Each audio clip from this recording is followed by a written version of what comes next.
TikTok, time to rock. Good evening, good morning, good afternoon to everyone who's watching from all over the world. Your friendly neighborhood philosopher, David Wood. And with me now is the mighty Apostate Prophet, who's AP. I've noticed you've been hanging out with Christians so much that you're starting to get a few books in your background. Oh yeah. And I also have books now in my background because I want to be respected. I want to be, I want to be cool. That's why I also started putting books in my. And I don't read them. Like who reads books? But I have them in my background. Yeah, Makes you look and feel smart. So everyone yeah, everyone should do that. yeah. I also added a mustache, and I have adopted a new name, which is Albert Paul. The Uh, the great the, it'd be funny to call you something generic like the great scholar of books, Albert Paul. yeah, yeah. The great professor of literology. Albert Paul. All right. Well, we are here because well, Good Friday and Easter weekend are coming up here pretty soon. And hey, AP, I don't know if you have noticed this, but I noticed this.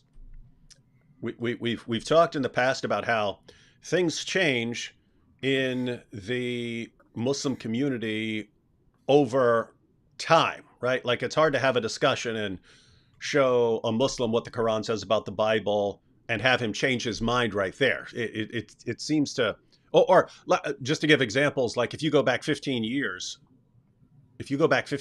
ago and told Muslims, hey, there's a death penalty for apostasy in Islam, almost every Western Muslim you saw would say, "No, that's complete. Come on, that's ridiculous. It doesn't teach that." It was just talking about in battle. Totally. If someone leaves Islam in battle and goes and joins the other side and then comes and attacks you, that's all. That's all it means. Then you wonder, hey, well, it doesn't say any of that. That's not what it's saying. It says if anyone leaves his Islamic religion, kill him. That's kind of clear. No. What he really means is same thing with Aisha. Same thing with all kinds of things. Whereas now it's very common for Muslims to admit that Muhammad was with a little girl.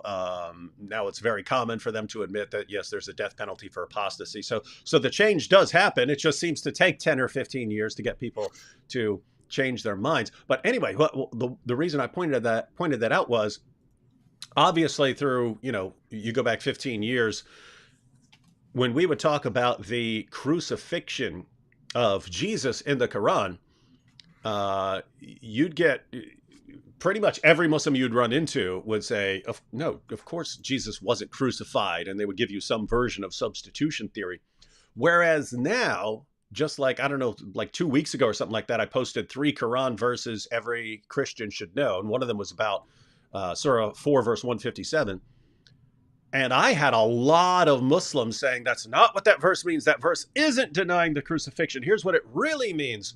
And it was just interesting that now it's like now it's becoming acceptable to question what that verse is actually saying. And so it's just interesting that we could actually be right now smack in the middle of the time when the Islamic view changes from what it's been for the vast majority of Muslims over 14 centuries to a much, much, much, much better view. So we'll go ahead and read the verse here in a second. But let me go ahead and ask you, AP, because you are from some weird sect of Islam.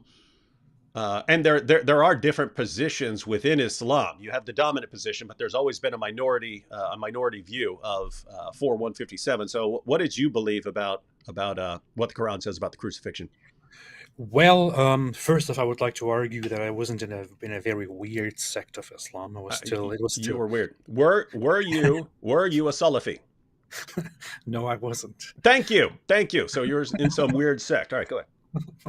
So I was basically part of mainstream Sunni Islam of the Maturidi school, which is one of the three most popular. Actually, Muslims usually accepted only two schools of theology, which is Ashari and Maturidi, and the Salafi school wasn't and still isn't an accepted school among the mainstream Muslims, but it has since in the last century through some traditionalist revivalism become so popular to go with this extreme traditionalist understanding of Islam. But anyway, so I was part of that Islam, and I had a Sufi, a mystical understanding of Islam, which Salafis, traditionalists, consider absolutely terrible today.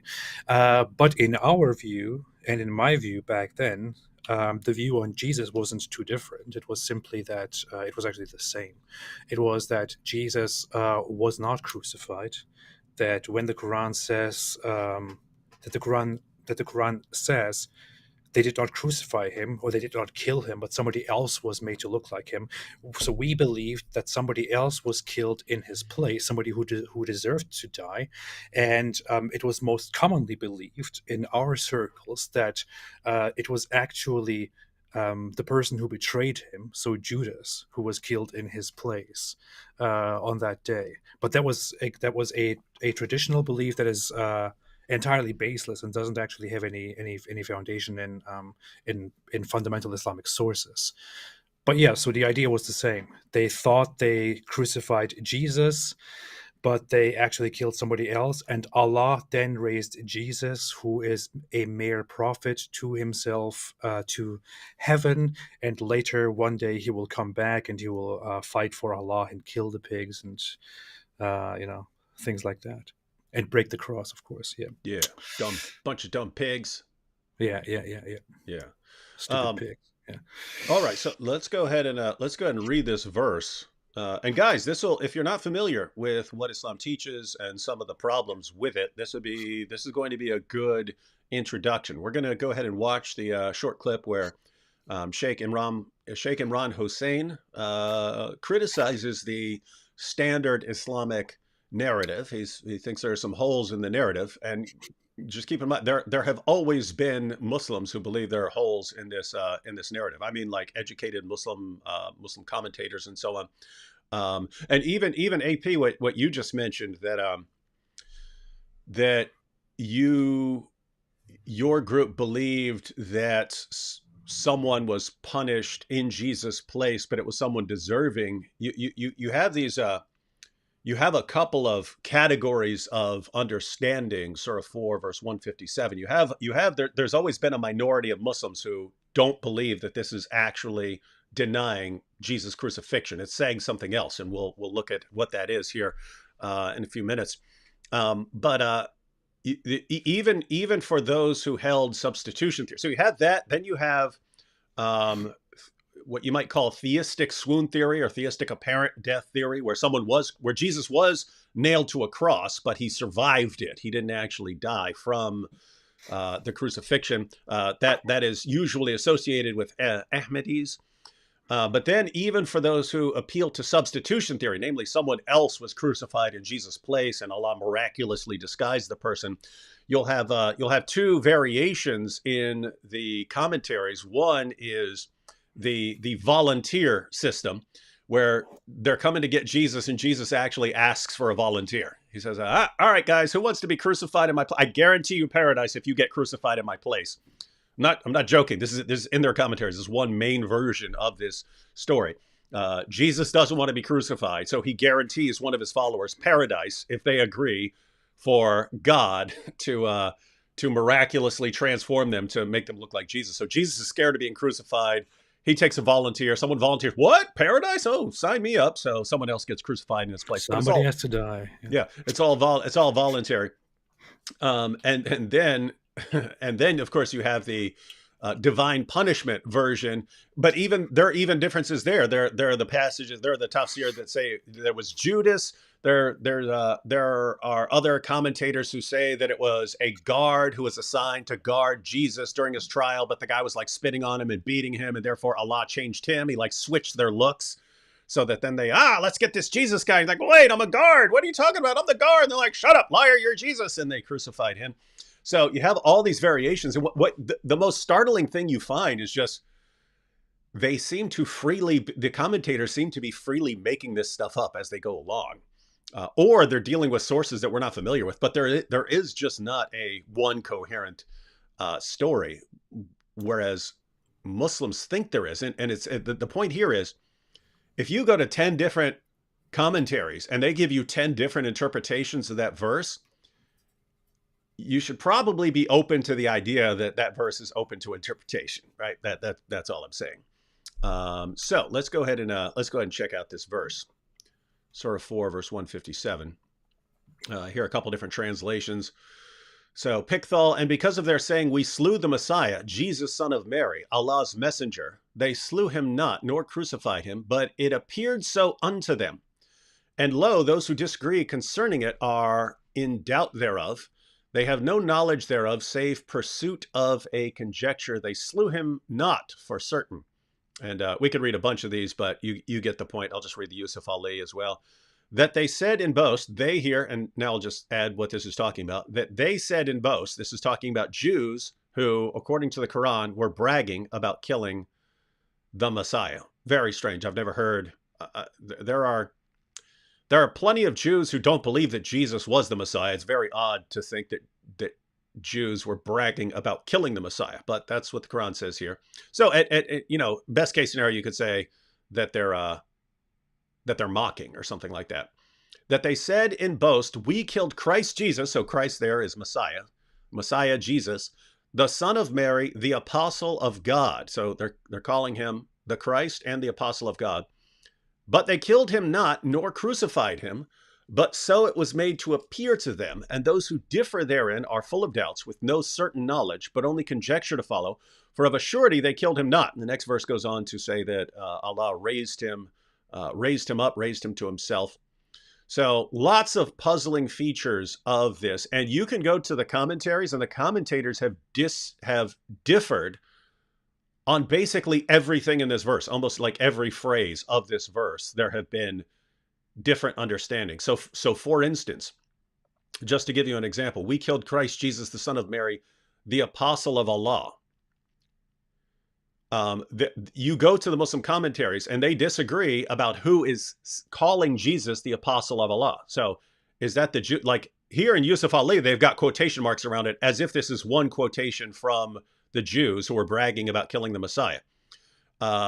Whereas you have other Muslims who say, no, what the Jews said is we killed Christ Jesus, the son of Mary. And then Allah says he's the apostle of Allah. So you have disagreements about almost everything on there. The main points of contention are, what does this mean by they killed him not nor crucified him? And then the other is, what does this mean? But so it was made to appear to them. What does that mean? Because that's where substitution theory is being inserted. That when the Quran says it was made to appear to them like this, that means that Allah took someone else, miraculously disguised him, and made him look like Jesus. And therefore, all beliefs about Jesus being crucified are based on Allah being this epic cosmic trickster. He did such an amazing job tricking everyone that now the vast majority of people who've ever lived and heard about Jesus believe that he was crucified, even though he wasn't.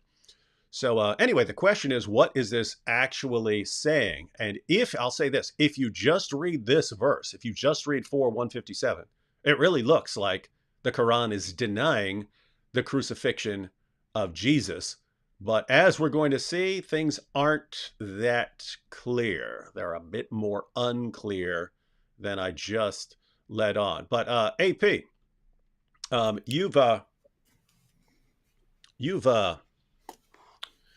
you've looked into this for a while. Yeah, so you understand that the standard Islamic narrative, looks kind of familiar, right? The common Muslim stories that we hear about this seem kind of familiar, as if we can go back and look, and find places where this standard Islamic narrative was taken from. So what have you found? Because you've interviewed Bart Ehrman on this and so on. And so what have you found? It's a topic that I really that I have been really interested in for quite a while, that I found fascinating, because you see how Islam took influence from different religious groups and myths and stories that people told about different figures, including here about Jesus. But I want to quickly say one thing before we move to that, which is I thought when I read the Quran, and even before I fully read the Quran, when I saw these verses, because they were brought up to me quite often as I was growing up. I always thought this is I always got this vibe from that specific verse that I get from the Quran every single time that it talks about Jews, which is this depiction of Jews as these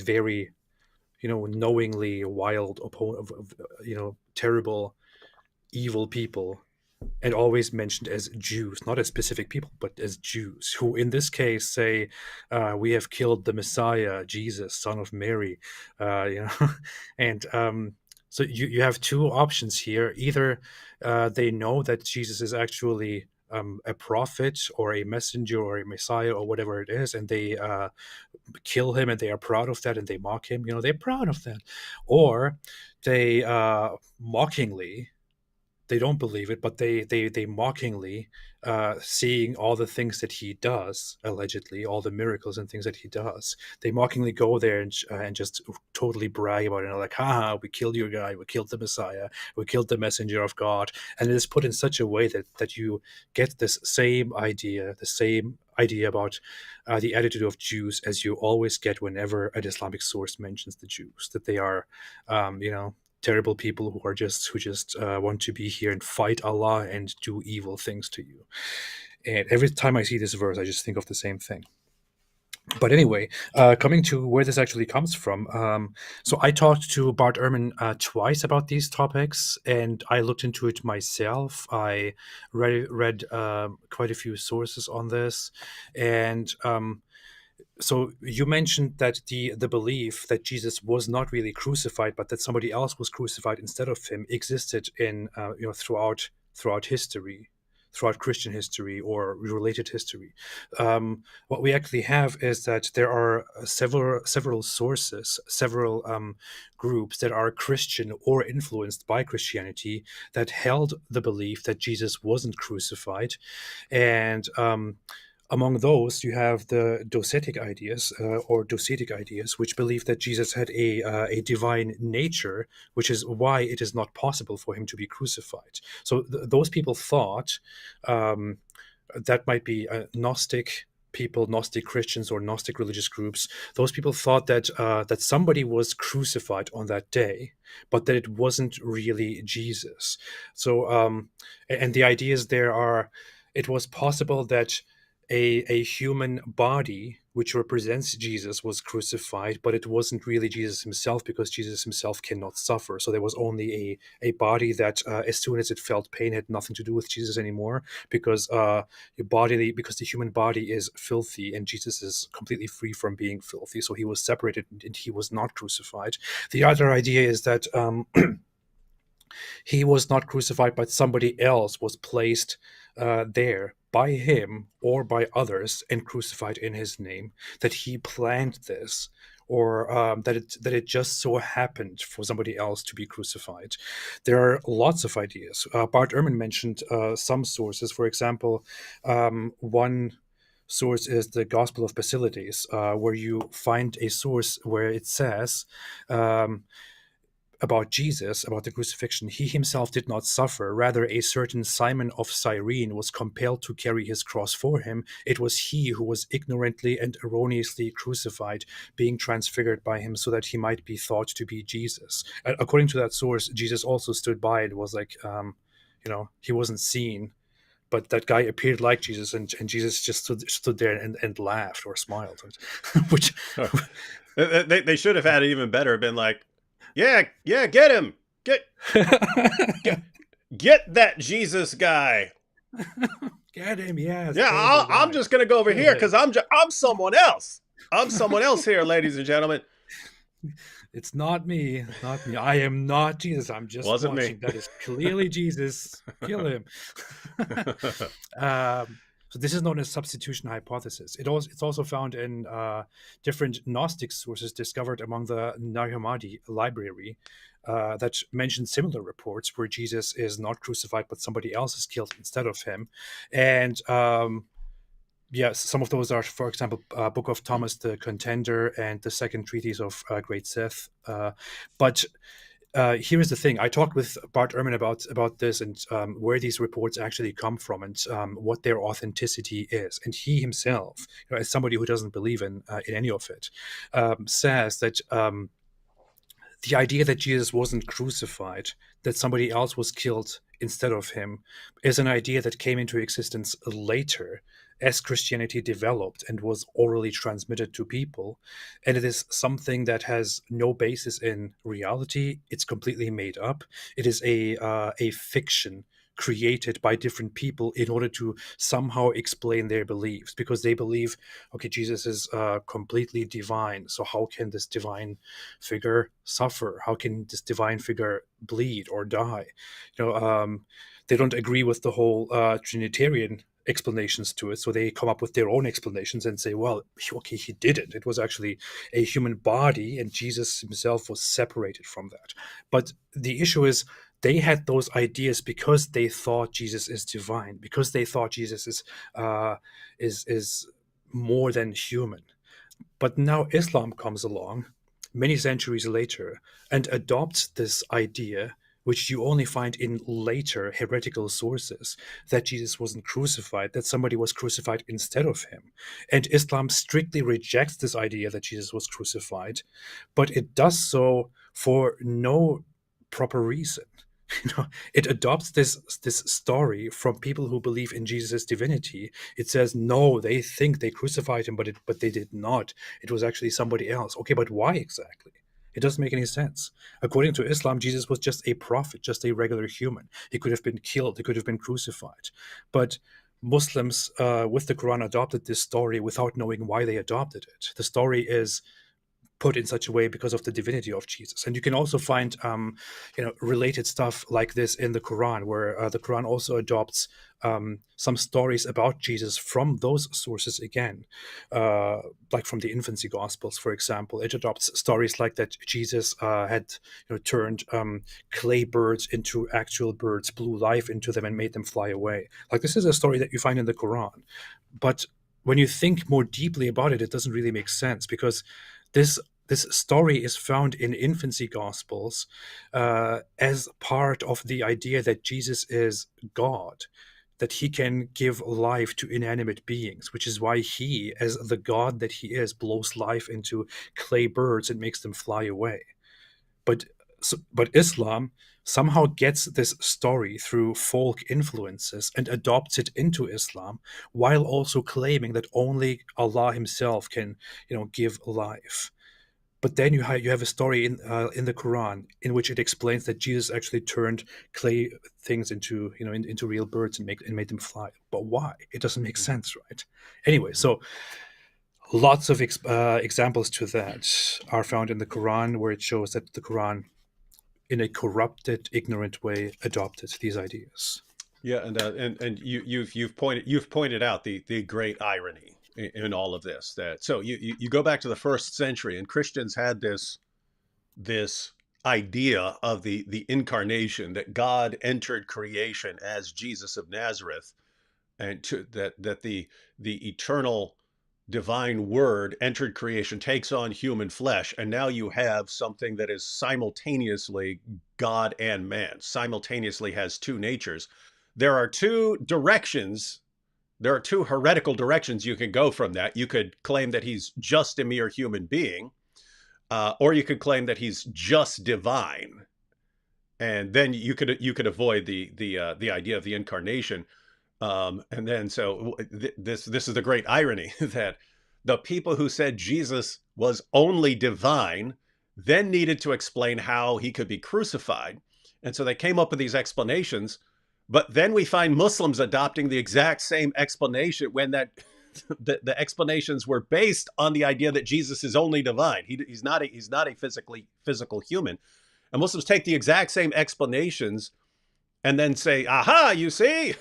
And even to this day, when I challenge Muslims where this idea is coming from, or to defend what the Quran says, they'll start sending me to these second and third century gospels, Gnostic gospels, and so on. Say, hey, it says he didn't die. It's like, are you paying attention to why he didn't die according to this? Because it completely contradicts your religion.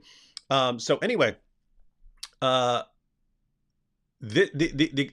real question here, because it's obvious that the standard Islamic narrative of substitution theory is being plagiarized from earlier heretical Christian sources that under no circumstances can be interpreted as Islamic. And so the real question for Muslims is this happening? Is this plagiarism happening at the level of the Quran, or is it happening at the level of the commentary later on? Because I will say the Quran verse is very, very vague. It doesn't say anything about God taking Judas and disguising Judas or something like that. It just says it appeared so to the Jews. And it doesn't say what. It's just appeared to them as if they're crucifying and killing Jesus and getting a victory over Jesus. Doesn't add all those other details. Those come from commentary. Those come from commentators who are trying to explain what the Quran is saying. So, in other words, if this is what the Quran is actually saying, if the Quran is advocating this substitution theory about Jesus, then this was obviously plagiarized from earlier sources. If the Quran isn't saying that, but later Muslim commentators are saying it, then the influence is at the level of the commentators, not on the Quran. So it wouldn't be a problem for the Quran if the Quran isn't actually saying that. So we're actually going to look at an example of a Muslim. There have been many over the centuries, although it's always been a minority position. We're going to look at a video from Sheikh Imran Hossein, who's going to give an alternative interpretation of what the Quran says here. And then many Muslims are instantly going to reject that interpretation. We're going to take a little closer look at it. We're going to say he's actually got a point. I mean, from the perspective of Quranic interpretation, you can make a case that the Quran is not actually denying that Jesus was nailed to a cross. You can make that case. One quick comment here. Leandra says, how do I convince a Muslim about the deity of Christ, about the deity of Jesus as Son of God, if he's giving me videos based on Dr. Zakir Naik saying that he isn't? Leandra, go to my videos. It's on this channel. It's just titled Jesus, the Son of God. Check that out, because I go through how Jesus is identified as the Son of God by everyone who could possibly identify him as the Son of God. So the Father calls him the Son of God. The Spirit calls him the Son of God. Jesus calls himself the Son of God. The angel Gabriel calls him the Son of God. John the Baptist calls him the Son of God. His apostles call him the Son of God. Men call him the Son of God. Women call him the Son of God. Even demons call him the Son of God as he's casting them out. So you have this unparalleled cloud of witnesses all identifying Jesus as the Son of God. And then 6 centuries later, Muhammad comes along and goes, what? How could God have a son when he has no wife? And Muslims go, oh, great point. That's a great point. It's a great point if you have no clue what anyone is saying, right? If your target audience is completely ignorant, yes, that makes sense that you would be puzzled by the concept of God having a son. Anyway, I think that the best approach, Leandra, is to just go through all the passages identifying Jesus as the Son of God, and then to use what we call the Islamic dilemma. You're pointing out that the Quran affirms our Bible, and I would just stick with that. I would just do that over and over again till your Muslim friend gets the point. Anyway, hope that helps, and we can always. I want to add something interesting quickly. Since we talked about these stories making their way from infancy gospels and Gnostic gospels into the Quran, there's a very interesting detail that I noticed when I read through the infancy gospel of Thomas, which is so after listing a lot of things that Jesus does throughout his life, it says at some point that it was said that this child was either God or an angel of God, for every word of his is a certain fact. And the point that it makes and that it emphasizes there is, all of the things that you have just read about Jesus, people were so speechless that nobody expects these things to be done by a regular human. So they think this must be something above human nature. It must be God or something in between, which was, by the way, also an idea that some Christian heretical movements had. Mhm. So these sources point that out, that people in that time, back then, thought, okay, this has to be God or something like God. But then Muslims come along and think, no, this no, he did give life and he did do all of these things and all of that, but no, totally regular prophet, just like any other. Yeah, isn't it weird? I mean, like it would have been very easy to just deny all the stuff about Jesus, but they keep the virgin birth, they keep all these miracles, including raising the dead. They keep that he's the Messiah. They keep that he's going to return to judge. They keep all this stuff. And then things calling him, the word of Allah and a spirit from Allah. They're taking all these things, which there was a reason for those things in the Christian context. Namely, he's the God man. He's the incarnate. He's the incarnate word. And then Islam denies that. Islam denies that he's the incarnate word, but then keeps all the other things, which then make no sense. If he's just a regular guy, why is he so obviously special in all of these ways? And Islam just has no explanation. Just Allah knows. Allah knows. All right, so as an initial problem, we're gonna go through the video from Sheikh Imran Hossein. I did want to point out one point here before we get started that will help people start to understand why there can be other interpretations of this verse, and that is again, as I pointed out, if you just read Surah 4 verse 157. Let me go ahead and pull it up, and then I'll give you an idea of why initially there should be some reason to at least realize that you need to take a closer look at this before you jump to conclusions. Oops. Let's see. Where is my Quran? All right, here we go. This should work now. All right. So this is Surah 4. We go down to 157. So 157, they said in boast, we killed Christ Jesus, the son of Mary, the apostle of God, but they killed him not nor crucified him. Again, if you just read that and ignore everything else in the Quran and the immediate context, that seems pretty clear. They killed him not nor crucified him. But if you look at the surrounding context, and then we'll go to the larger Quranic context later as we go through Sheikh Imran Hossein's comments. But if you just look at the immediate context is the Quran is not responding to Christian beliefs here. The Quran, get your minds around that. The Quran in this passage of the Quran is not addressing Christian beliefs. It is not responding to Christian beliefs. The Quran here in context is responding to examples of Jewish blasphemies, according to Islam. So the Jews are demonstrating that they are unbelievers in certain ways in this passage, and the Quran is responding to them. So there are all these things that that the Quran is condemning Jews for. So you look at verse 44, their covenant we raised over them, and so on, and then Allah gave them orders, transgress not in the matter of the Sabbath, and so on. But they keep breaking their agreements and so on. So notice verse 155 here, in that they broke their covenant. They rejected the signs of God. They slew the apostle in defiance of right. Then they said, our hearts are the wrappings, blah, blah, blah, blah, blah. Verse 156, they rejected faith and they uttered against Mary a grave false charge. So accusing her of committing adultery or something like that.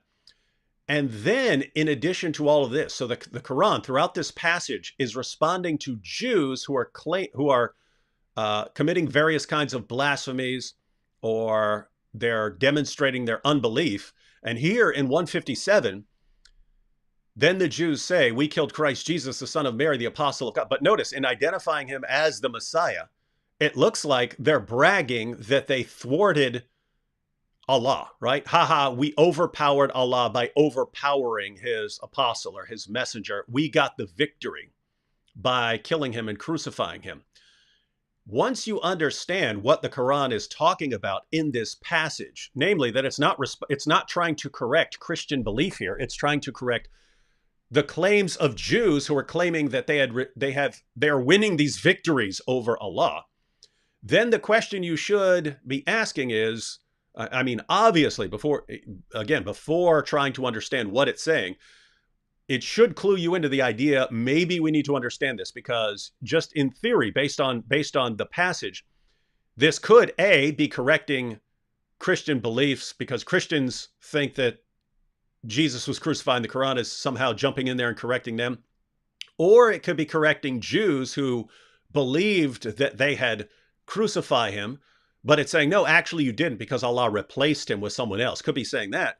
Or what the Quran is actually correcting here is their belief that they had won a victory, that they had overpowered a prophet of God and gotten a victory over God. That the Quran here is actually saying, no, you think you got him through this crucifixion, you think you did, but you actually didn't. Because, and this would be the idea, because notice, if you're looking at this, it says, well, it says they didn't kill him, they didn't crucify him. Yeah, and the idea, the possible interpretation, the possible alternative interpretation is, wait a minute, in Islam, they believe in a soul, that survives, so you thinking you got victory over Jesus is just silly, because you're not killing and crucifying his soul. You might do something to his body and so on, but that's not really killing and crucifying him and giving you the victory.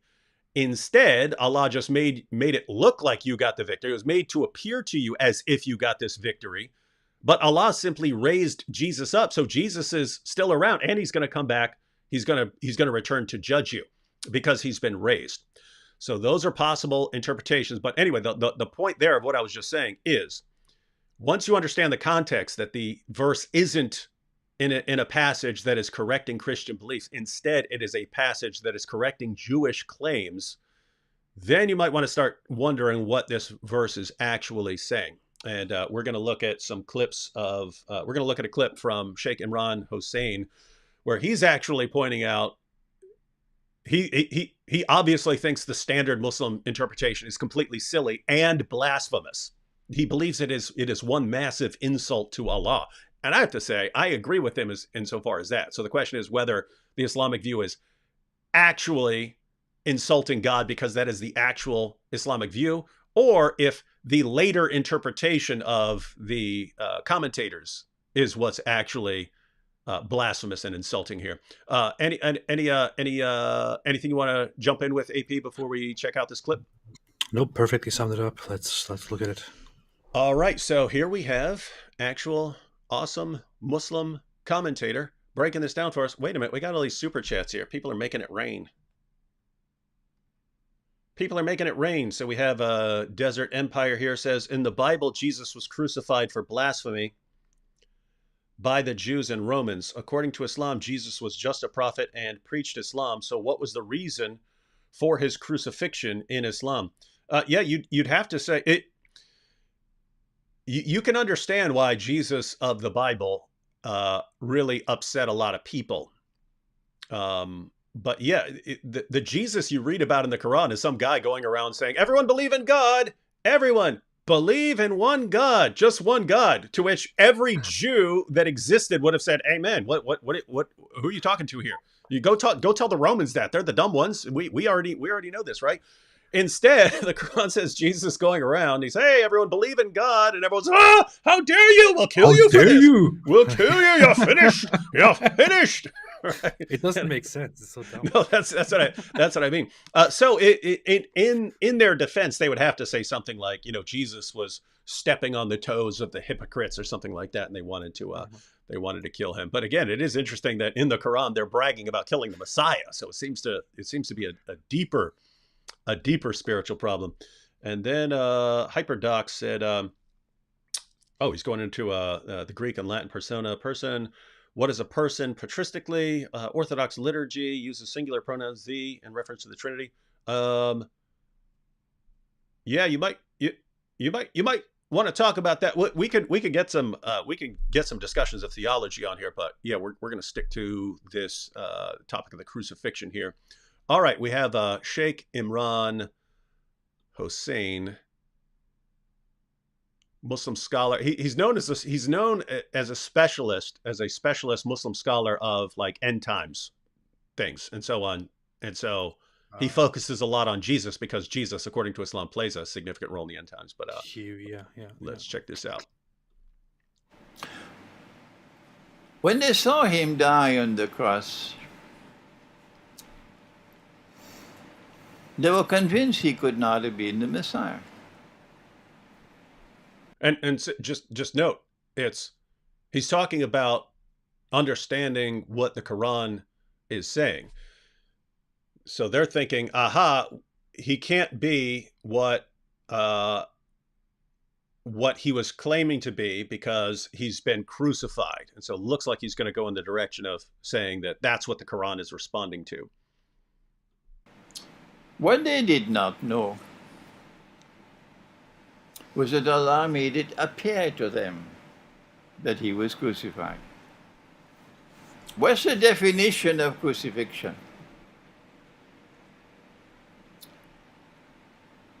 It is that you should die by hanging on the cross. What? This is actually very important to everything else he's saying. And if you miss this, you won't understand his actual position.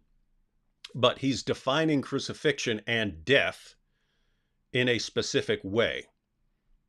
I don't think what he's saying here is actually necessary for understanding what the Quran says in an alternative way. But his definitions here, they're going to be, to say that someone was crucified is to say that he died by being nailed to a cross. That's not how most people use crucifixion. That's not what crucifixion is in the Bible. Crucifixion just means nailing someone to a cross, or even it could be tying someone to a cross, but you're putting someone on a cross. That's what crucifixion is. And then almost everyone dies from that. I know of one example of someone who didn't die from crucifixion. That's where they actually tried to take the guy down and save him.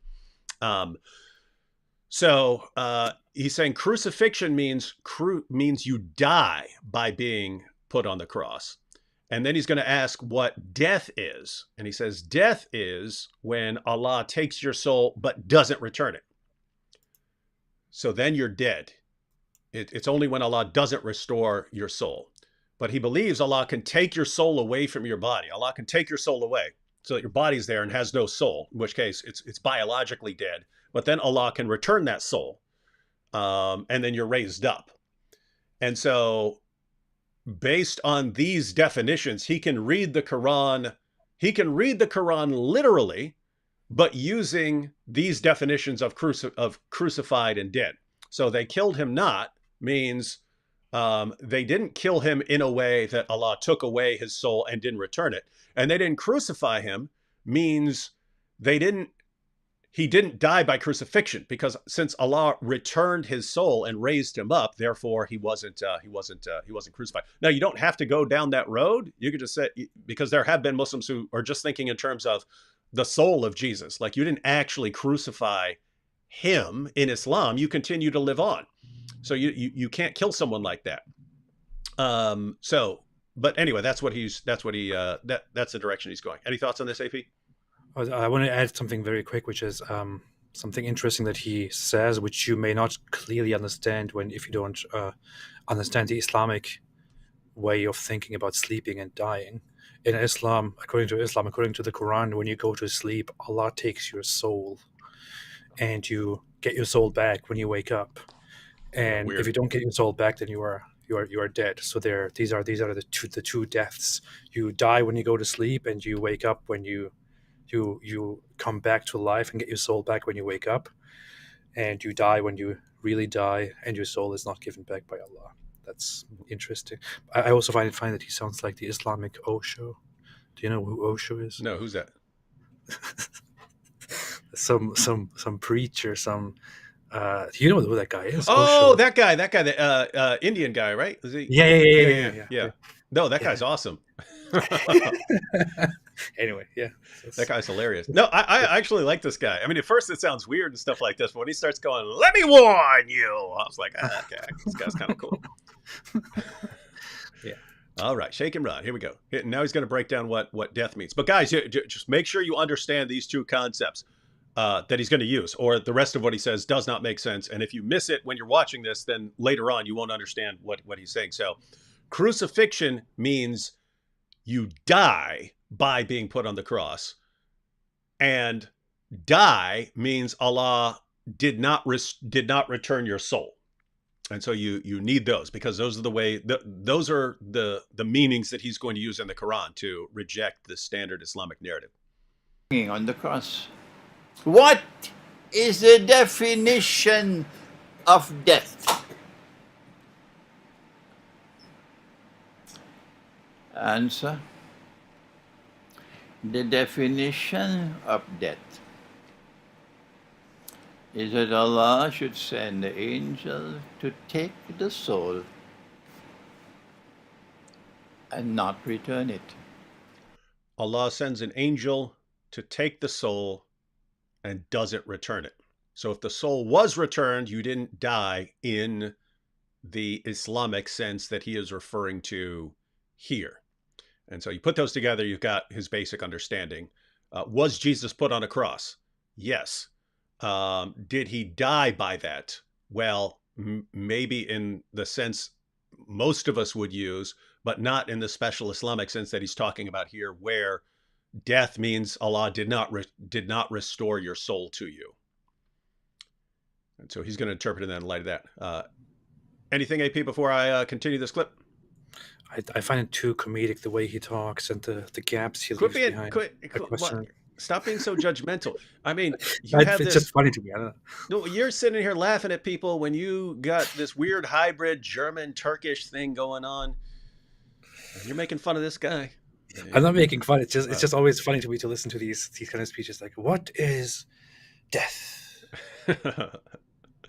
It is. Yeah. Yeah, but it's funny because he'll like pause for like 5 seconds between phrases, and then when I made my video, I didn't want it to be super long, so I cut out the pauses, and then Muslims are, you edited what he said to make it sound like he was denying crucifixion. Yeah, yeah. Interesting stuff.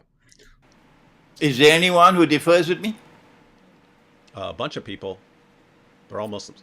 The definition of death is that Allah should take the soul and not return it. Can Allah take the soul and return it? Tell the schoolboy, go back and study the Quran. Hey, schoolboy. I like that. It says, can Allah take a soul and not return it, or can Allah take a soul and return it? Tell the schoolboy to go back. But I like that. Hey, schoolboy, why don't you go back and read the Quran and see what death really is? Huh? Schoolboy.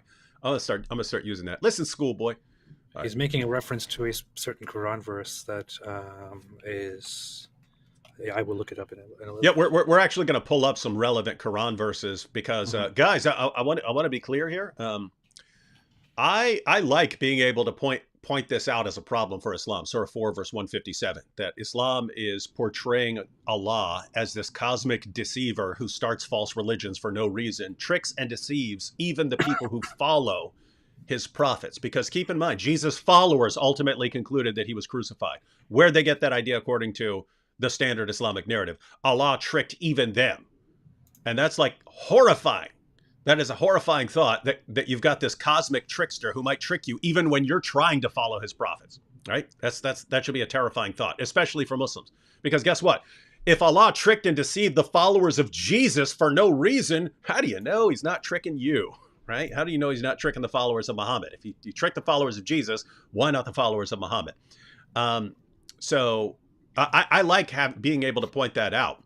But once you understand some of the issues, some of which the Sheikh is bringing up here, but also some other verses of the Quran, you start looking at 4:157 going, actually, I'm not sure that is supporting substitution theory. I think there is a significant amount of room for interpretation of this verse. But let's go ahead and continue here. Cosmic Trickster sounds like a new atheist channel that goes into making Cosmic prank Trickster. videos. Cosmic Trickster. Cosmic Skeptic should come out with his prank channel. Yeah. Cosmic Trickster. I want to bring up two Quran verses. So Quran chapter 39 verse 42 and chapter 6 verse 60 are probably the verses that he's referring to when he says, go back and study the Quran.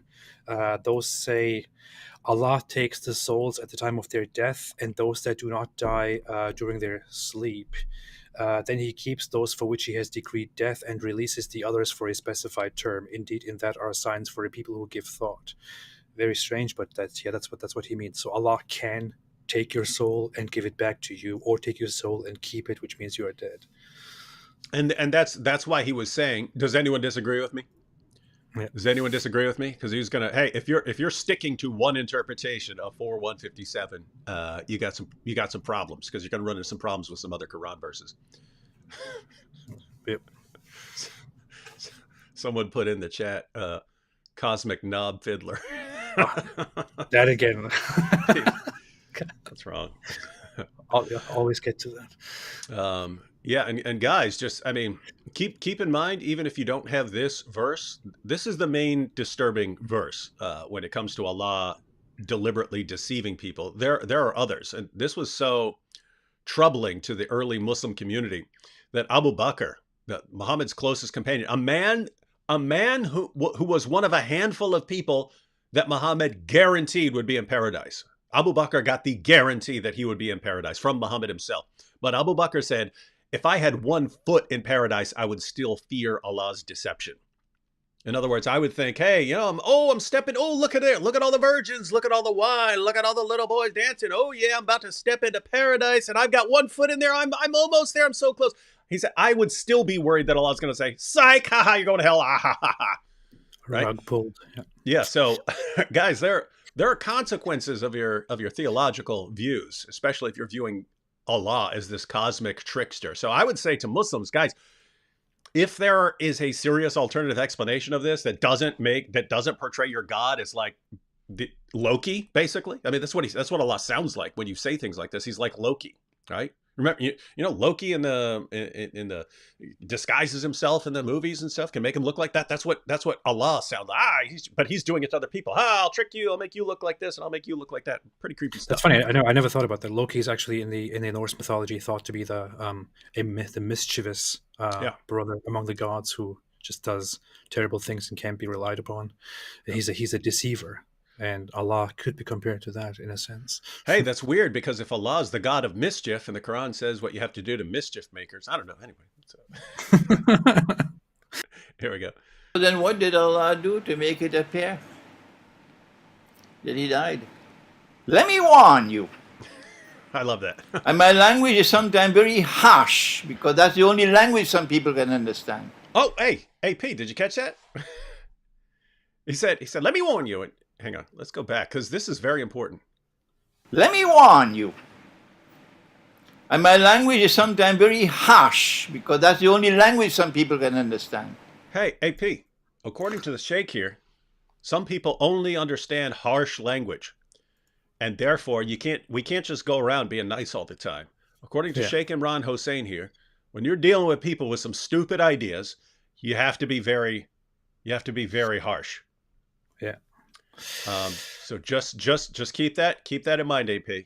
According to Sheikh Imran Hussein, it's okay for us to be harsh in our language when we're dealing with people who are making stupid claims.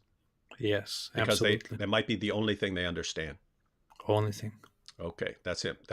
Well, I'm going to do that from now on. All right. Don't come with this nonsense, because it is not only pathetic nonsense, it is absolutely sinful to say that Allah, wa na'udhu billah min hadha, Allah calls someone else to take the appearance of Nabi Isa alayhi salam, and that innocent man, innocent because he never claimed to be the Messiah, he was crucified. He just called the standard, most common Islamic view pathetic nonsense, or pathetic nonsense. But if you go around among Muslims and ask them about whether Jesus was crucified or not, the absolute majority, almost everybody, will say no, Jesus wasn't crucified. It was somebody else. That's what the Quran says. I mean, those who know will say that, So and that's what the majority of scholars have said. That's what all the traditional scholars say. So and he just called it pathetic. And he said that's sinful. That's pathetic nonsense. And you could, and he's gonna go on here, but I mean, he's got a point, right? Like, I mean, listen, guys, think about what he's saying.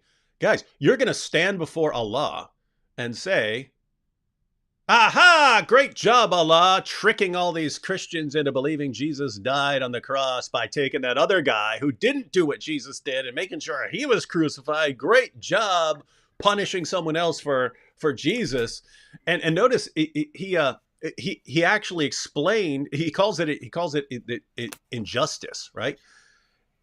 And he says that this other person was innocent. Obviously, Muslims are going to jump in. If it was Judas, he wasn't innocent. If it was the guard, it wasn't innocent. These guys aren't innocent. But he's saying he's innocent of what Jesus did, right? He's innocent of the charges against Jesus. So you're saying Allah could just take someone else who did something else, disguise that person, make him look like Jesus, and have that guy punished for the sins of someone else, or what are perceived as the sins of someone else. That person can be put at a person's legal trial. You could take someone who's done something else, miraculously disguise him, then that other person gets punished and serves the sentence, or gets executed, or goes to prison, or whatever it happens to be. Allah can do that. And he's saying, what are you talking about? Judas didn't do that. They weren't trying to get Judas. You're saying that Allah did this? So anyway, this is interesting stuff. That's a very interesting perspective to look at it from. To say, even if that person was guilty, who died, he wasn't guilty of what Jesus was being supposedly crucified for, and that really matters here, because we are talking about justice. We're talking about the justice of Allah here. But it's funny. I mean, it makes sense what he says, but the issue is, I think in the end, I would argue that he is the one who makes sense, because the Quran doesn't make sense. He's trying to make sense of it, but we'll see. Yeah, and yeah, it is. I mean, it is interesting that you can. He regards this as like blasphemous nonsense to be attributing this sort of thing to Allah. But I mean, think about this, because the standard Islamic, notice Muslims have a massive problem with the idea of Jesus dying for your sins. How can Jesus die for your sins? Okay, what's your explanation? Oh, well, Judas died for Jesus. Like, wait, what? I thought you guys had a, and it was Allah. It was Allah doing it. Wait, so Allah made sure that someone else was punished in Jesus' place, but you guys have a problem with substitutionary atonement, right? So it's, anyway, it seems incoherent to me. Quick comment here. One Way Apologetic says, God bless David, and I'm still praying for you, AP. Let me answer. Let me answer on behalf of AP. Yes. How? Hey, I'm an atheist. I don't believe in God. Shut up with your prayers. Stupid Christian, stop it. Just stop it. You're finished. You're finished, boy. No, thank you. I appreciate it. All right, here we go. And wait for Judgment Day with that nonsense. I actually like that he's like, I mean, he obviously knows that this is the standard Islamic view, but he's saying he's mad. You wait for Judgment Day when you're going to stand before Allah saying, hey, great job tricking billions of people, Allah. You did such a great job starting Christianity, because Christianity wouldn't have gotten off the ground without the belief that Jesus died on the cross. And so thank you, Allah, for doing such a great job starting false religions and tricking people who follow your prophets and so on, and for punishing someone else for what they thought Jesus did. Yeah, great job, Allah. And he's like, you're seriously going to stand before Allah making those kinds of claims? Interesting. Allah is the best prankster, best comedian, the best of pranksters. We should start translating planners like that and say, since the actual word involves deception, we start saying Allah is the best of pranksters. Yeah. Guys, don't let me forget that. Don't let me forget that. I always blurt things out that are worthy of videos, or at least something else at some point, and I always forget them.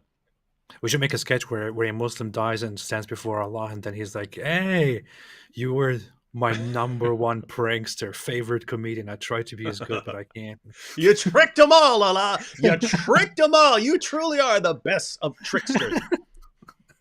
Oh, boy. Pathetic nonsense. It's not there in the Quran. It's in your imagination. Nice. That's why it is. And yet it took the whole of Islam by storm. What a brainwash ummah we are today. Oh, my goodness. He just said, Huh. Well, Wait, what? He just said what a brainwashed ummah. He called the and yet Ummah it brain. took the whole of Islam by storm. What a brainwash ummah we are today. Ouch. And dude, what's amazing is I made a video going through this, and I still got comments from Muslims over and over and over again. Oh, you're misrepresenting what he's saying. He's not denying the standard Islamic view. It's like, how could he make it any more clear?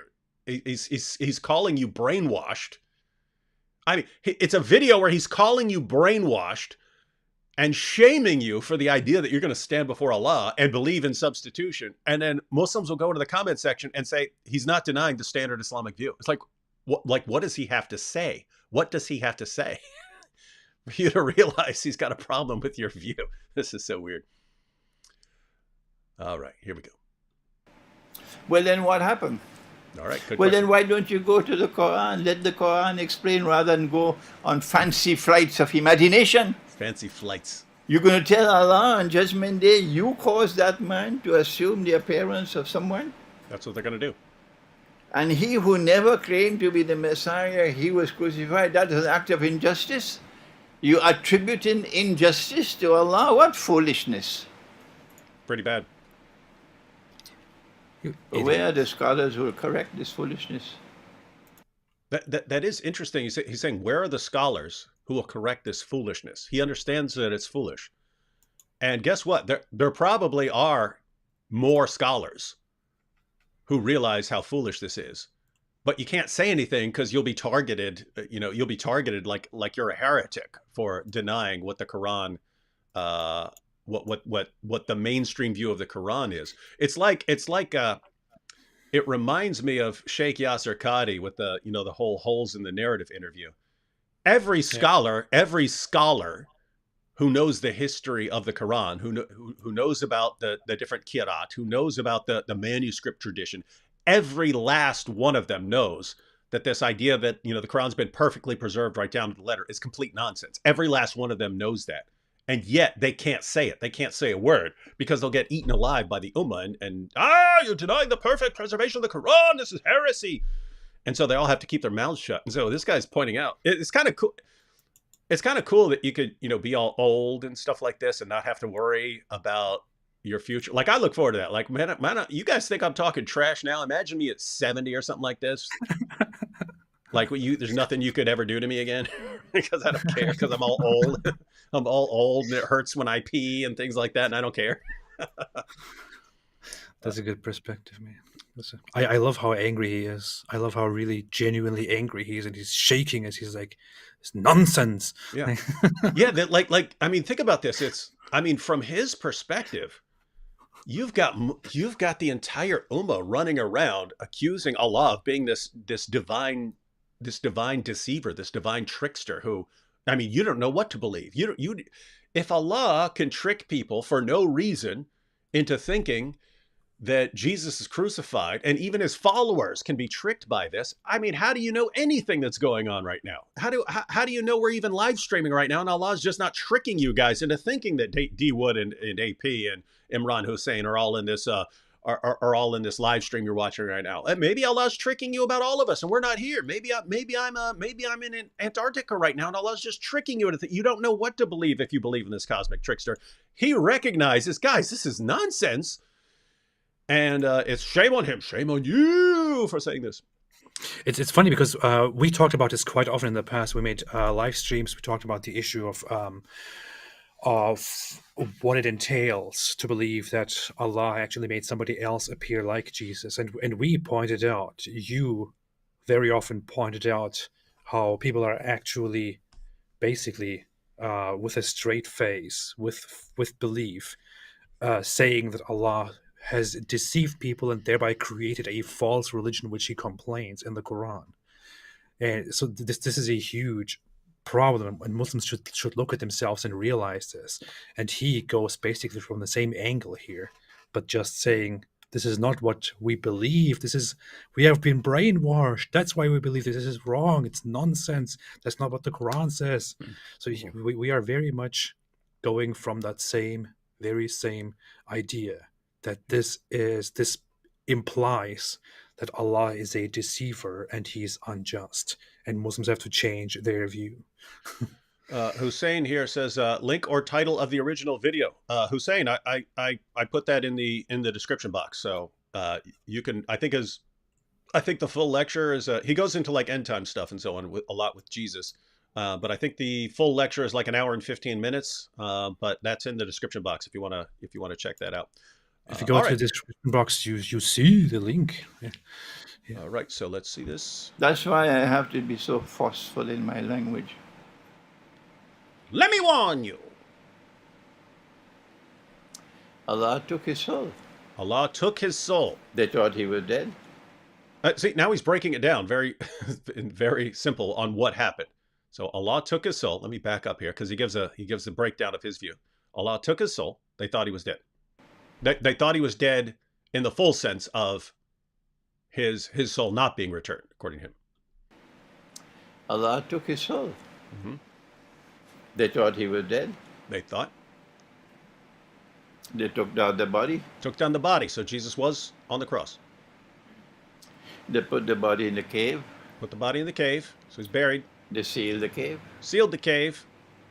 Allah returned the soul. Allah returned the soul. Resurrection. As simple as that. Simple as that. Nobody knew that the soul was returned.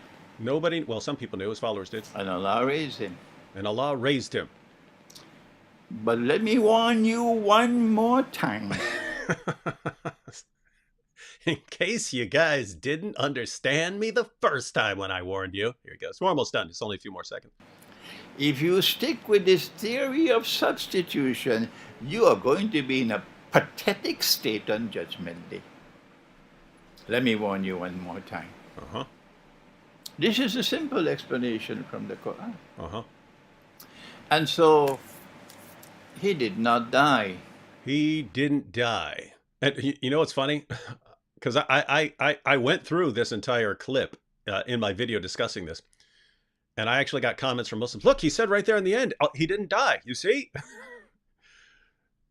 So he is sticking with the standard Islamic picture. It's like, how, did you watch anything, guys? Did you guys watch anything that this man just said?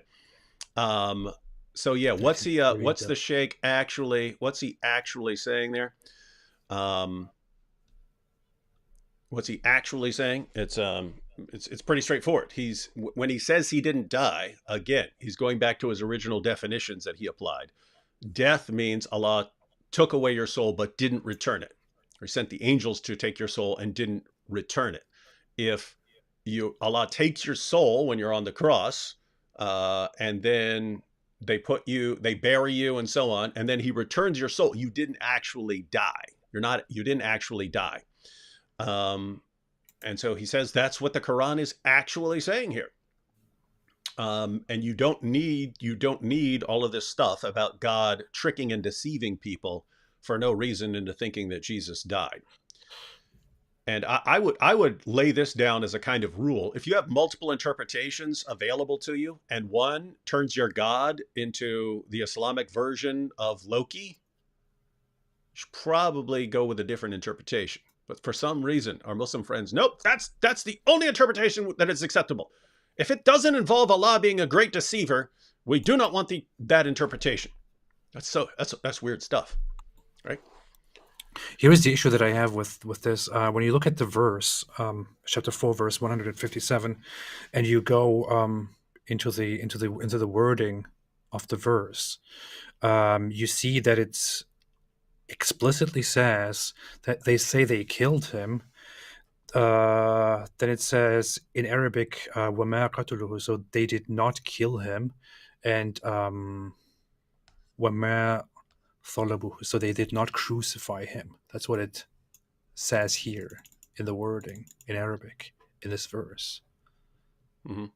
But it was made to appear to them so. Yeah, and this is where some of those other verses that are relevant actually come into play. Because I mentioned I don't think you have to go exactly with his ideas about all of this. But let me pull up a couple more verses here. Because again, same principle. The overarching principle, as far as I'm looking at this, is as you just pointed out. If you're looking at the verse sounds like it's clearly denying Jesus' death and even his crucifixion, like he wasn't even crucified. So it's not just that he didn't die; it's that he wasn't nailed to a cross. If you look at the surrounding context, start saying, okay, well, this isn't addressing Christian beliefs. This is addressing Jewish claims. And the Jewish claim was that they had somehow gotten victory over Jesus or something like that. And so could that be what the Quran is denying? And then once you look at some more Quran verses, then a couple other possibilities start coming into focus. So let's go through a few here. This is the Shakir translation here of several verses. But you have verses like 355, and when Allah said, O Isa, I'm going to terminate the period of your stay on earth and cause you to ascend unto me and purify you of those who disbelieve and make those who follow you above those who disbelieve to the day of resurrection. I normally quote this to show that Allah is promising to protect the followers of Jesus until the day of resurrection, which doesn't make sense if you think the Apostle Paul came in there right afterwards and corrupted everything. Doesn't make sense if you ever, because notice Allah's going to protect them until the day of resurrection. That's a long time, right? But you could look at the beginning of this verse. I'm going to terminate the period of your stay on earth. You could find translation which translate this as you're going to die, right? Because that's the normal usage. But translators have to take 4:157 into account in their translations and act like this isn't standard language for someone dying in Islam. 3:145, and a soul will not die but with the permission of Allah. Notice you have verses like that in the Quran. A soul will not die but with the permission of Allah. And so notice if according to the Quran, nothing dies, a soul doesn't die but with Allah's permission, then when you say, I thwarted Allah by killing Jesus. No, you didn't. What are you talking about? What are you talking about? This is part of Allah's plan. Look at 3:169. Very important here. 3:169. Reckon not those who are killed in Allah's way as dead. They are alive. Very important verse, ladies and gentlemen, for understanding. If you wanted to interpret 4:157 in some light other than the standard Islamic narrative, hey, if you're killed for Allah, which Jesus was, don't say they're dead, they're alive. So did you actually, if you think you killed someone like Muhammad or Jesus or anyone according to Islam, did you actually kill them? No, you didn't. They're alive. 5:117. This is Jesus talking. He says, and I did not say to them anything except what you did enjoin me. Serve Allah, my Lord and your Lord, and I was a witness of them so long as I was among them. But when thou didst cause me to die, thou wert the watcher over them, and thou art witness of all things. This is Jesus speaking to Allah. And notice there Jesus talks about dying. So a Muslim would have to interpret this in light of Surah 4, verse 157, and say this is after Jesus returns. So Jesus was taken to Allah. Then he's going to return later, judge the world, die. And they would have to say, that's what this death is talking about. It's talking about even after that. But if you just read this verse without thinking that 4:157 denies Jesus' death and crucifixion, you would just think that this is talking about Jesus' death on the cross. And then, of course, another very important one, 8:17. This is talking about Muslims who kill people in battle. Look at what Allah says. You did not slay them, but it was Allah who slew them. Think about what he's saying there. Because notice, these are people who go out. You go out, you fight in the Battle of Badr, you kill a bunch of people, you chop some heads off, you slit some throats, and then you come back and say, hey, I killed 11 people. And Allah's response is, you did not. Allah actually killed them. You were a mere instrument that Allah was using to achieve what he wanted. Get your minds around this, because just 8:17 by itself, let alone some of these other ones, just 8:17 by itself should start making you wonder what the Quran is saying. Because think, if you went and killed someone in battle, you killed 11 people, You come back, you brag about it, and Allah says, you didn't kill them. And you say, what are you talking about? Notice, is Allah saying the people weren't killed? That it didn't happen? That these people didn't die? No, he's saying he did it through you, and that you are a mere instrument of his will. So anyway, the point is, you have passages like this, you have verses like this, where Allah says, you didn't kill them, I did. You didn't kill those guys, you didn't chop those heads off, I did. I simply used you. So if the Jews are saying, according to 4:157, if the Jews are saying, ha ha, we killed him, we crucified him, well, think of that in light of chapter 8, verse 17. You didn't do it. Allah's doing that. And the idea that no one can die except by Allah's permission. If you read it in that context, in light of other things the Quran says, you would look at this and go, okay, the Jews said, ha, we got him. But according to Islam, Allah can use people as instruments to further his purposes. And so, as Allah saying, no, you think you overpowered me, but you're simply carrying out my plans, and Jesus is alive, and I took him to paradise.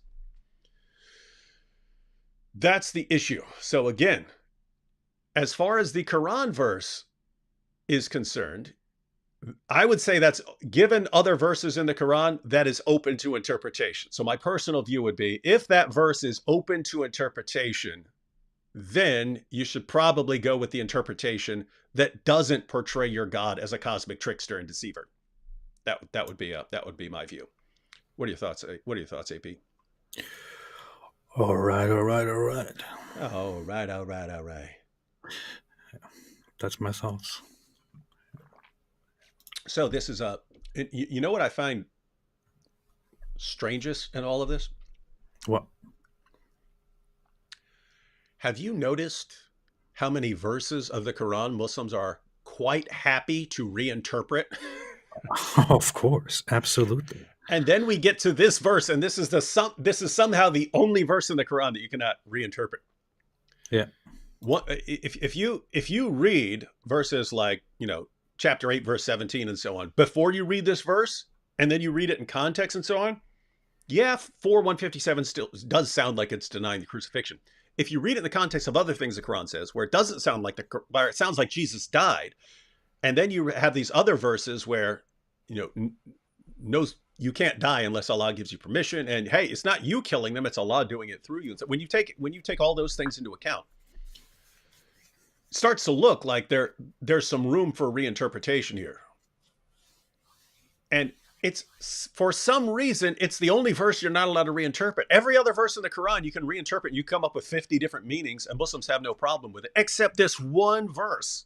Nope, it has to mean Allah's a trickster who starts false religions for no reason. That's what it has to mean, and we can't accept any other interpretation. It is really interesting that, as you point out, that this is such a big problem. Like they have to die on that hill here. Yeah, weird hill to die on. A very weird hill to die on. Die on the hill of Allah's deception, dang it! No, Jesus was not crucified. He was definitely not killed. None of that happened. It's absolutely not true. I will not change my mind on this. Allah tricked everybody. I will not change my mind on this. Allah is a prankster. Allah is the best of pranksters.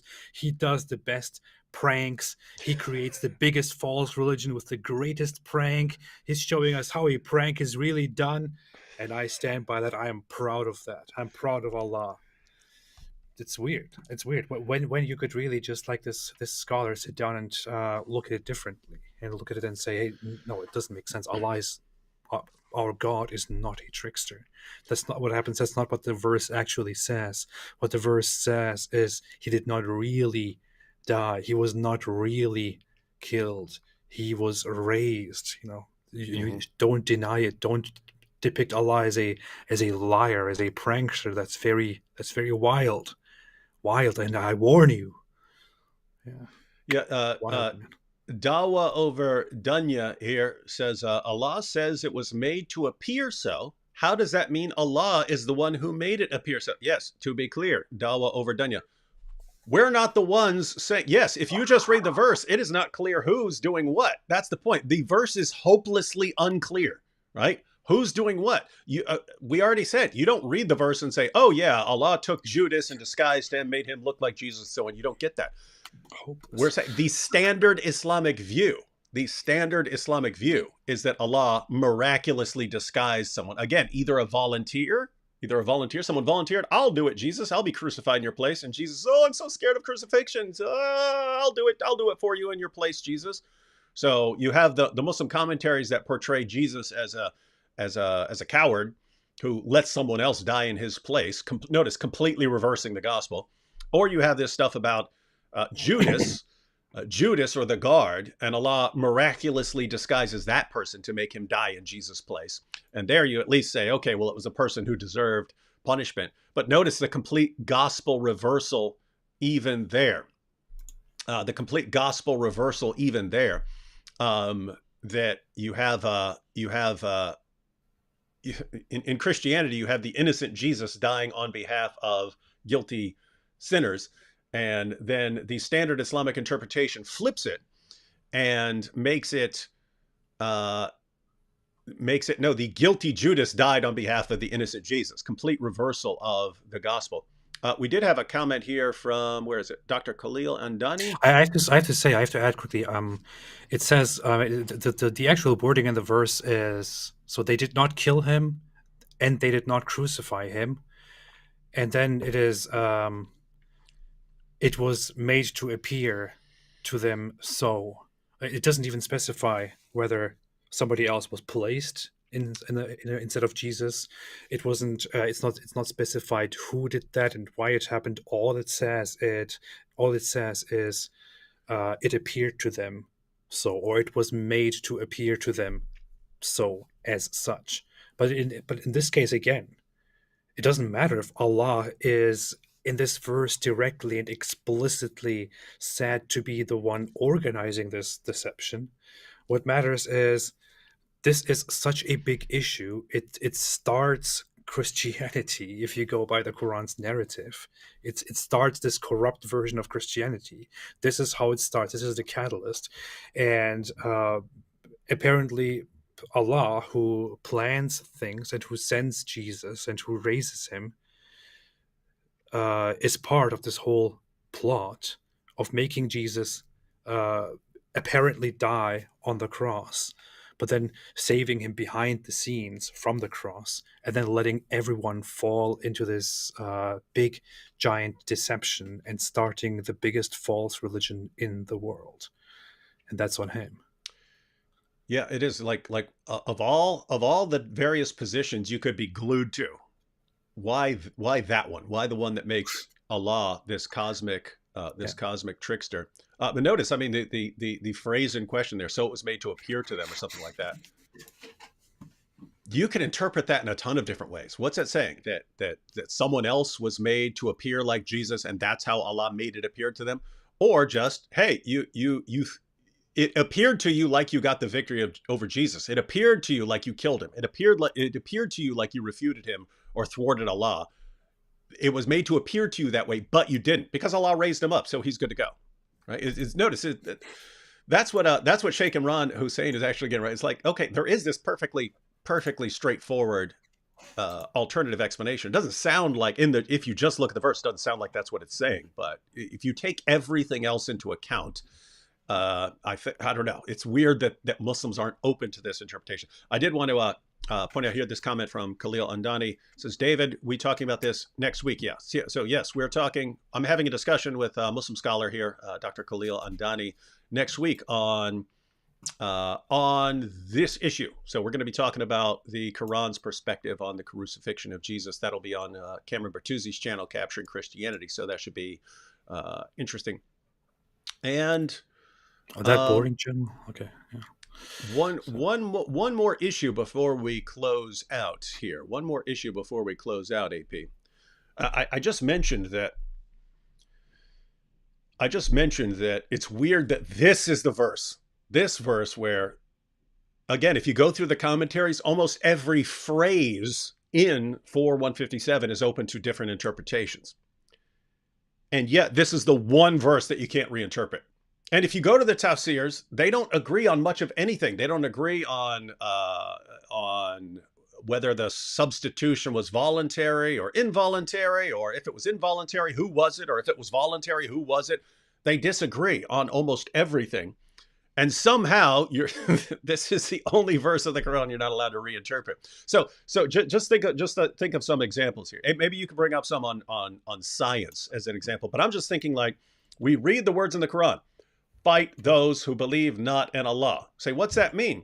Oh, it means only fight people in self-defense. Okay, so Allah gives this command, and you say, what he really means is, and you have no problem reinterpreting that.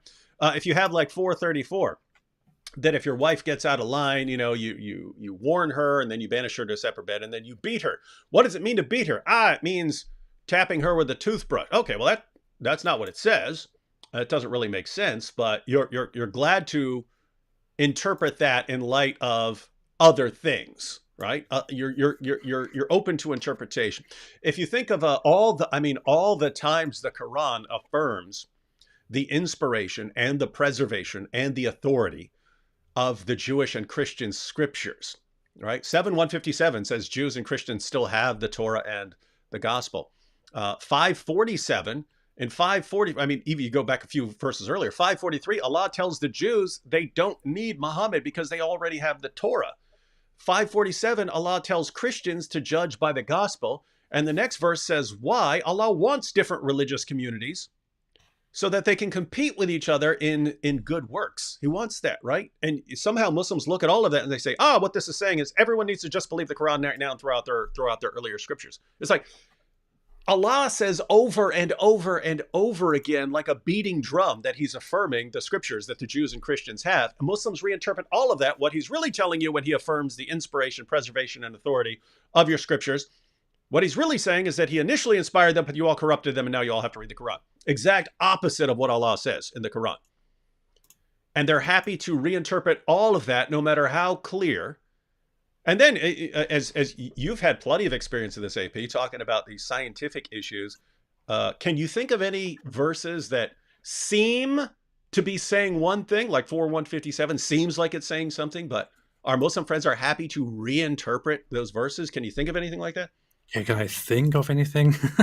I made a video of 60 scientific mistakes in the Quran where I listed a lot of stuff, but you can think about different examples, like for example Quran chapter 36 verse 38, where it says the sun runs toward a stopping point, and so it describes the sun running through the sky toward a certain point and staying there, which is also affirmed in the hadith, where Muhammad clearly describes the sun going to a place where it prostrates and then asks for permission to rise again in the morning, and Allah says, yeah, go, whatever, and it rises. And whenever this is brought up, Muslims reinterpret this, because obviously if you read it as it is, it sounds completely idiotic and wrong with all the knowledge that we have nowadays about the natural world. So they are happy to reinterpret this in order for this to make sense. You look at different verses, like let's say the one about Allah creating the stars as an adornment and throwing them at rebellious devils. There are many wild interpretations of what that exactly means and how we are completely misunderstanding that. Muslims make a lot of interpretations on that. I've had different debates where they say that actually is in reference to how the objects in the universe move around, and Allah precisely planned them, and the jinns there are merely used as an allegory or something of that kind, where others like Muhammad Hijab, for example, say, well, yeah, it's true, Allah does pelt the jinns with stars, and this is just something we cannot understand because it is beyond our comprehension. It's a metaphysical matter. Lots of it. Semen coming from between the backbone and ribs in Quran chapter 86 verse 7, a very infamous Quran verse, which Muslims now try to reinterpret in different ways, where they say, well, if you look at the human body and turn it around, then it looks like where the semen comes from is somewhere between the backbone and ribs, so therefore it makes sense.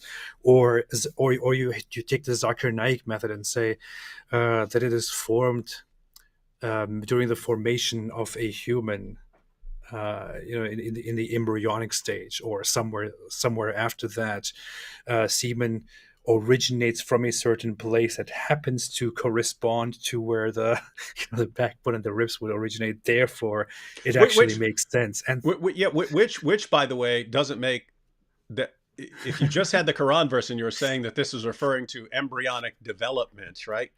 That would be one thing. But Muhammad also said that the entire that all humanity was in the backbone of Adam, and Adam didn't start off as a little embryo, so you can't say it refers to the embryo because God creates Adam fully grown. So if they're still in his backbone, then it still comes out of the backbone there. And so anyway, point is, it can't be talking about embryonic development, but that won't stop Zakir Naik from interpreting it that way. yeah, Zakir can do anything. And of course, there's also one of my favorites, which is that Allah holds up the sky and prevents it from falling down on us with His strong hands. It doesn't say with His strong hands. That's what I added because it sounds funny. But the Quran verse basically says that Allah created everything and He spread the earth for us so that we may walk on it and grow things on it. And He also holds the sky and prevents it from falling down on us, which doesn't really make sense because the sky is not an object or anything that could possibly fall down on us.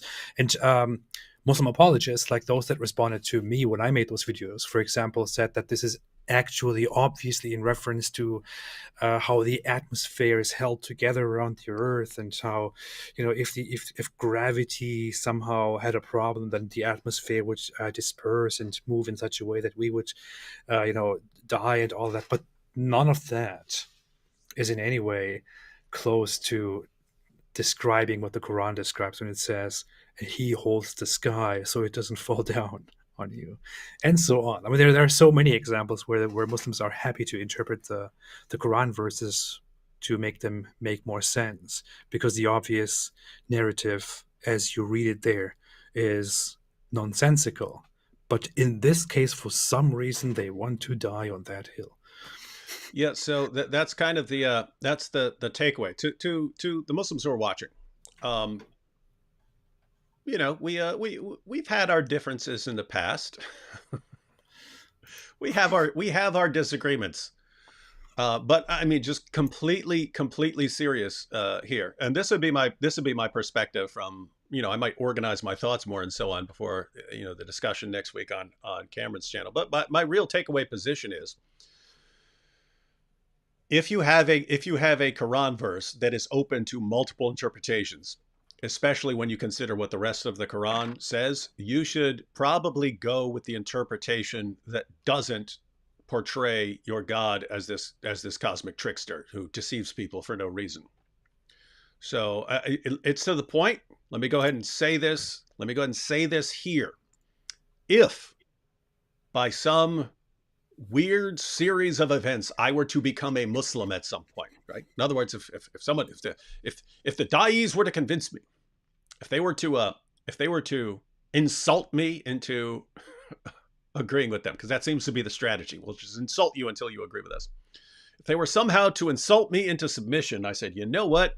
Gosh, so many insults, so many death threats. I have to believe that this is the true religion. And I were to convert based on what I know about the Quran, affirming the scriptures of the Jews and Christians, and based on what I know about what the Quran says in 4:157, and how at least the interpretations of that were influenced by heretical Christian sources. Knowing all of that, if I were to convert to Islam, this is what I would conclude. I would conclude 4:157 has been misinterpreted by Muslims because the Quran is affirming earlier scriptures which clearly claim that Jesus died by crucifixion. That's also a fact of history, and the only way around it is to portray God as a deceiver. I'm not going to do that. And therefore, I'm going to conclude that 4:157 is not denying the crucifixion. And as far as other things like the deity of Christ and so on, I would have to say, okay, the Quran is affirming your earlier scriptures, but you must somehow be misinterpreting those passages. If you're concluding that Jesus is God, you have to be misinterpreting those. And you would have to say things like, okay, Jesus obviously wasn't dying for the sins of others, so he was dying like other prophets have died. But even as a Muslim, I would have a massive problem with the standard Islamic narrative. I would say I can't accept that. I can't accept that position. So this is all to just encourage those of you who are watching. Of all the verses that you are unwilling to reinterpret in the Quran, how is this a very ambiguous, very confusing verse that, at least on the standard interpretation, portrays God as a deceiver, and you don't have to. You are not glued to that. You do not have to agree with that interpretation. Why would you demand to stick to that interpretation when you're so completely confident in reinterpreting all the other verses in the Quran? It's so weird. That's so weird to me. Yeah. I would say, if I, for some reason, for some very, very strange, extremely weird miracle, somehow converted to Islam again in some weird fantasy world, I would probably have to conclude that the Quran is not the direct, unchangeable word of Allah, but that it is somehow, a different guide that went through channels, and that is just for us, written by fallible humans, and not of an infallible nature. Because even if I somehow converted to Islam, it would be very hard for me to agree that such a terrible book is actually written by an almighty, by the Almighty Creator. But I would also say that's very far-fetched, because not even a miracle could make me believe in Islam at this point, ever. Yeah. Now you're starting to sound like Richard Dawkins. Nothing will make me believe. You can never correct anything I believe. Ha ha! You see. Here's another example. So this is Isa87 here. This is from earlier when we were mentioning when I responded to a comment by Dawa over Dunya. But Isa here said, Dawa over Dunya tried saying that Thomas was simply in shock when he called Jesus my God. So if anyone is new to this, I'm not bringing this up just to respond to Dawa over Dunya. This is another point about what we're saying. In the Gospel of John, Jesus post-resurrection appears to Thomas, and Thomas says, "My Lord and my God."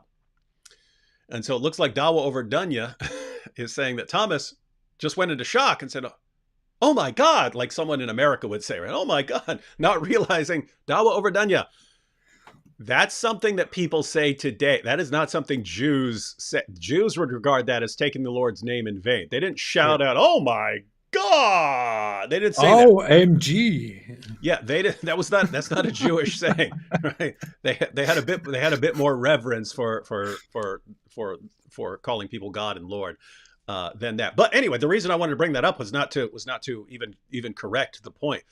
The point here is, notice, you're perfectly willing to reinterpret what someone is saying to bring it in line with your beliefs. Well, Thomas couldn't be calling Jesus God there, so he must be saying something. You're perfectly willing to reinterpret things like that. Why not a verse that is eminently open to reinterpretation? 4:157. There has always been a minority Muslim view, even among scholars, that this verse is not denying the crucifixion of Jesus, that it's saying something much deeper about people not being able to get the victory over Allah. And even if you think you have, Allah is simply raising people, and so they're safe.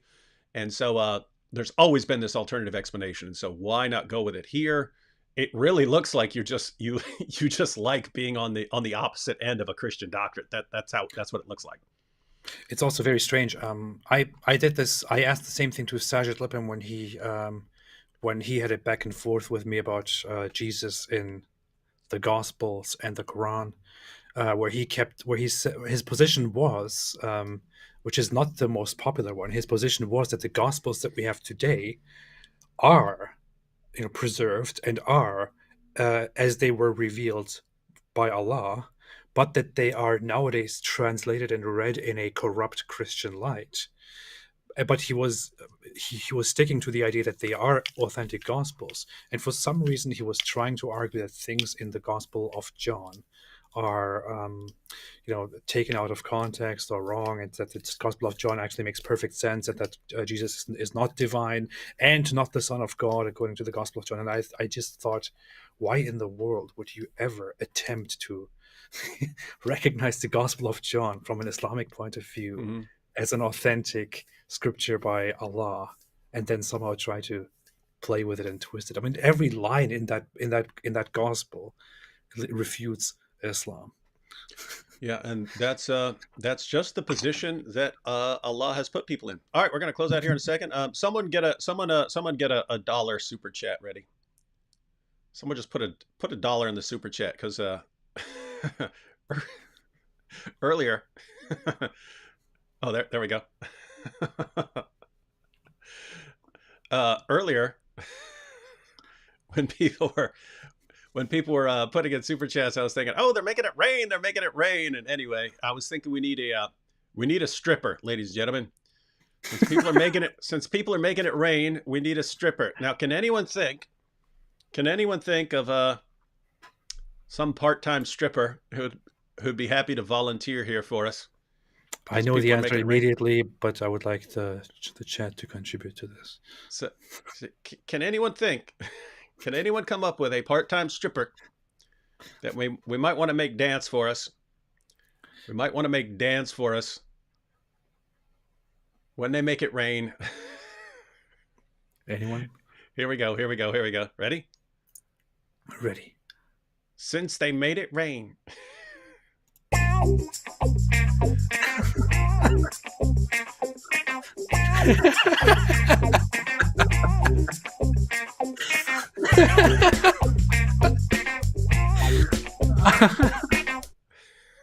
Classic. Wow, that's good. You should use it every single time. Yeah, we should do that. And I don't think I want to do that every single super chat, but I might want to use it every show when we get some super chats. Hyperdoc said, I'll strip if you answer that person question from earlier. What question from earlier? Keep in mind, we don't want you to strip, Hyperdocs, but Hyperdocs misunderstood the topic here and thinks we're looking for strippers, but no, that's not what we're doing. we're really looking for strippers, everyone. We really want them. We already got a stripper. Part-time stripper, Mohammed Hijab. Yeah. And then we had so how many lies are there in the Quran, and which one is the most obvious, and how much these interpretations differ from some centuries ago? Yeah, this is there are lots of different interpretations of this verse because there are lots of things in the verse that are confusing, and so yep, just an ongoing issue. And notice this is a situation where we're trying to help. I'm actually legitimately trying to help here. I think you should be open to other interpretations of 4:157 in light of the historical evidence, in light of what your theology requires if you go with certain interpretations, and even look at scholars like Sheikh Imran Hussein, who, guys, you are believing in some really weird stuff here. You need to stop. And I agree. You need to stop with the stop calling God a cosmic deceiver. Stop it. Get some help. You should play that video. You know that video by is that Michael Jordan? Yeah, the Michael Jordan video where he says, "Stop it, get some help." Yeah. Anyway. All right, ladies and gentlemen. Well, that's what we wanted to cover here. We were going to cover a video which I think is going to be the most epic live stream in history on your channel yesterday. Things didn't work out.